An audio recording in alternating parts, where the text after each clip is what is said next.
Selamat siang Ibu, selamat siang teman-teman. Kami dari kelompok 8 ingin mempresentasikan hasil diskusi kami tentang sistem pendidikan di Indonesia. Sebelum saya membahas tentang materi tersebut, pertama-tama saya ingin memperkenalkan nama saya. Nama lengkap saya Francisca Widiastuti, NIM 2021710027, Prodi Pendidikan Biologi. Langsung saja untuk mempersingkatkan waktu, saya akan membaca tentang sistem pendidikan di Indonesia. Sistem pendidikan di Indonesia dibagi menjadi 7 bagian. Yang pertama, pengertian sistem pendidikan. Yang kedua, ciri-ciri pendidikan di Indonesia. Yang ketiga, kualitas pendidikan di Indonesia. Yang keempat, penyebab rendahnya kualitas pendidikan di Indonesia. Yang kelima, solusi dari permasalahan pendidikan di Indonesia. Yang keenam, sistem pendidikan di Indonesia saat ini. Yang ketujuh, kesimpulannya. Dari ketujuh bagian tersebut, yang pertama saya akan menjelaskan tentang pengertian sistem pendidikan.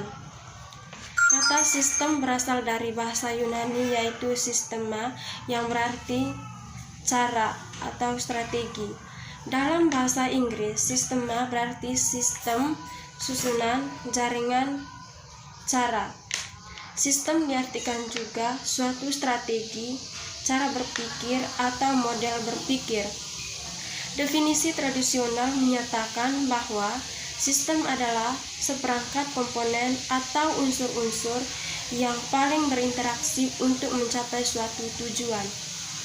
Pendidikan pada hakikatnya merupakan suatu kegiatan yang secara sadar dan disengaja serta penuh tanggung jawab yang dilakukan orang dewasa kepada anak sehingga timbul interaksi dari keduanya agar anak tersebut mencapai kedewasaan.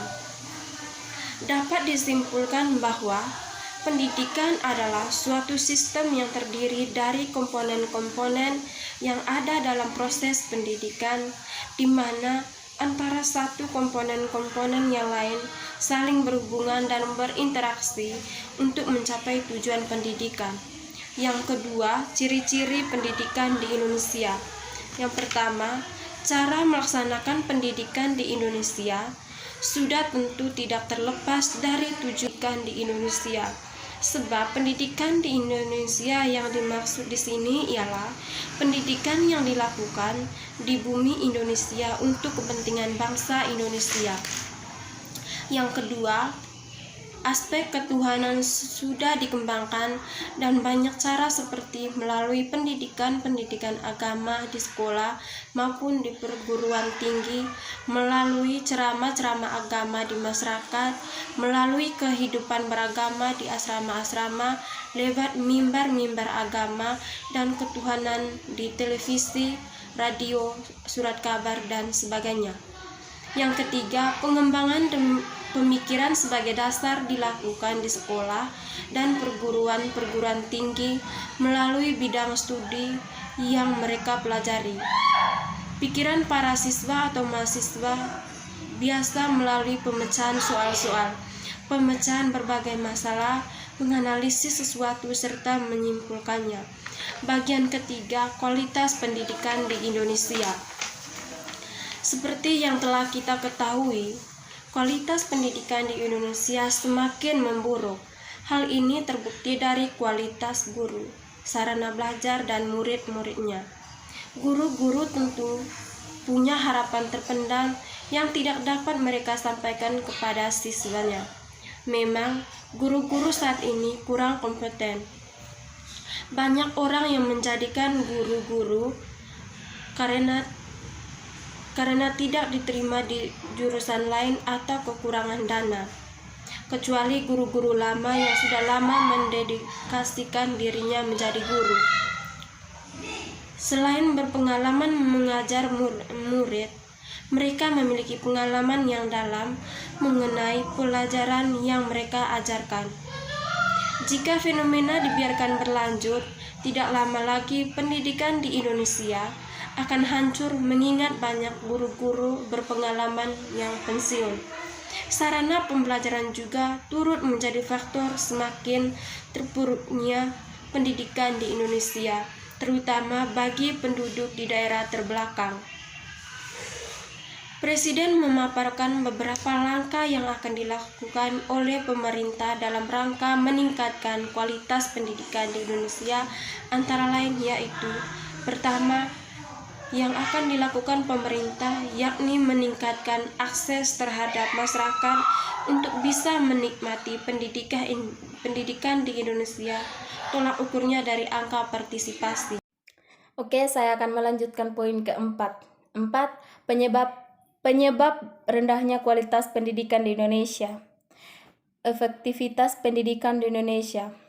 Pendidikan yang efektif adalah suatu pendidikan yang memungkinkan peserta didik untuk dapat belajar dengan mudah, menyenangkan, dan dapat tercapai tujuan sesuai dengan yang diharapkan. Kedua, efisiensi pengajaran di Indonesia. Efisien adalah bagaimana menghasilkan efektivitas dari suatu tujuan dengan proses yang lebih murah. Beberapa masalah efisiensi pengajaran di Indonesia adalah mahalnya biaya pendidikan.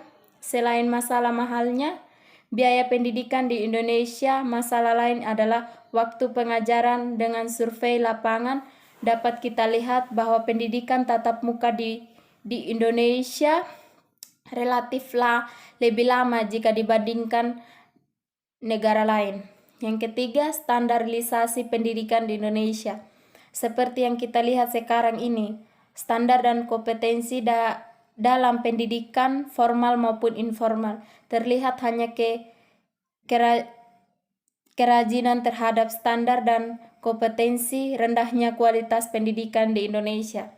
A. Rendahnya kualitas sarana fisik. B. Rendahnya kualitas guru. C. Rendahnya kesejahteraan guru. D. Rendahnya prestasi siswa. E. Kurangnya pemerataan kesempatan pendidikan. F.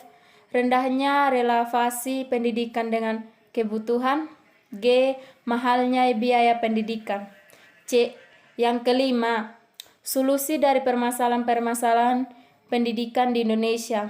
Untuk mengatasi masalah-masalah di atas secara garis besar ada dua solusi yang dapat diberikan, yaitu: pertama, solusi sistemik, yakni solusi dengan mengubah sistem-sistem sosial yang berkaitan dengan sistem pendidikan. Sistem pendidikan sangat berkaitan dengan sistem ekonomi yang diterapkan, yaitu dalam konteks sistem ekonomi kapitalisme. Yang kedua, solusi teknis, yaitu solusi yang menyangkut hal-hal teknis yang berkaitan langsung dengan pendidikan.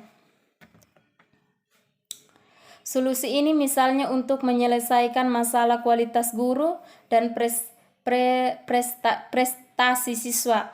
Maka solusi untuk masalah-masalah teknis dikembalikan kepada upaya-upaya praktis untuk meningkatkan kualitas sistem pendidikan. Yang keenam, sistem pendidikan di Indonesia saat ini. Pendidikan Indonesia saat ini tentang kurikulum baru yang katanya lebih bagus, lebih tepat sasaran, lebih ke barat-baratan ataupun pendidikan lebih diarahkan pada menyiapkan tenaga kerja buruh saat ini, apalagi dengan mengoptimalkan pada SMK, karena pola pikir buruh ia segera macam harapan dijenjang kepada anak murid, dan semua hanya demi satu kata, ijazah. Ya, ijazah yang diperlukan untuk mencari pekerjaan saat minim idealisme untuk mengubah kondisi bangsa yang terpecah belah ini. Sangat minim untuk mengajarkan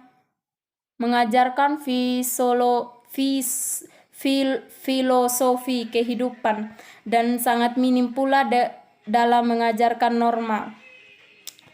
Ketujuh, kesimpulan. Sistem pendidikan adalah suatu sistem yang terdiri dari komponen-komponen yang ada dalam proses pendidikan, di mana antara satu komponen dengan komponen yang lainnya, selain berhubungan dan berinteraksi untuk mencapai tujuan pendidikan. Ciri-ciri pendidikan di Indonesia adalah aspek ketuhanan sudah dikembangkan dengan banyak cara seperti memulai pendidikan agama di sekolah maupun di keguruan tinggi, melalui ceramah-ceramah agama di masyarakat melalui kehidupan beragama. Kualitas pendidikan di Indonesia semakin memburuk. Hal ini terbukti dari kualitas guru, sarana belajar, dan murid-muridnya. Penyebab rendahnya kualitas pendidikan Indonesia adalah sebagai berikut. Yang pertama, efektivitas pendidikan. Untuk mengatasi masalah-masalah di atas secara garis besar ada dua solusi, yaitu pertama, solusi sistematik, yakni solusi dengan mengubah sistem-sistem sosial yang berkaitan dengan sistem pendidikan. Yang kedua, solusi teknis, yakni solusi yang menyangkut hal-hal teknis yang berkaitan langsung dengan pendidikan. Sistem pendidikan di Indonesia saat ini didasarkan pada kurikulum yang baru, hanya untuk menguji cobalah formula pendidikan yang baru. Oke, sekian presentasi dari kelompok kami. Terima kasih.